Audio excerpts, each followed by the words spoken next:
નબીપુર ખાતે ઈદે મિલાદના પર્વની ઉજવણી કરાઈ. બાળકો, યુવાઓ અને અબાલ-વૃદ્ધો જુલુસમાં જોડાયા.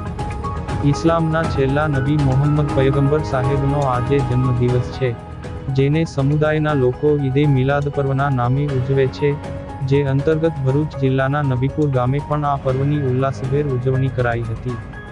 સવારે ગામની જુમ્મા મસ્જિદ ખાતે કુરાન ખ્વાની કરાઈ હતી અને ત્યારબાદ ગામના મદ્રસાના પટાંગણમાં ઇસ્લામિક ધ્વજ લહેરાવી ઉપસ્થિતો એક જુલુસના સ્વરૂપમાં નાત શરીફના પઠન સાથે ગામના મુખ્ય માર્ગો પરથી જુલુસના સ્વરૂપમાં ફરી ગામની મુખ્ય જુમ્મા મસ્જિદ ખાતે પહોંચ્યા હતા.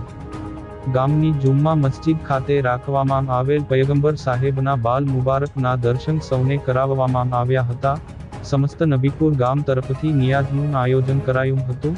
આ કાર્યક્રમ શાંતિમય અને ભાઈચારા સાથે પૂર્ણ થાય તે માટે નબીપુર પોલીસ મથક દ્વારા ચુસ્ત પોલીસ બંદોબસ્ત કરાયો હતો. આ કાર્યક્રમમાં નબીપુરના યુવાનોએ તન, મન અને ધનથી પ્રોગ્રામની સફળતા માટે ખૂબ સારું કામ કર્યું હતું.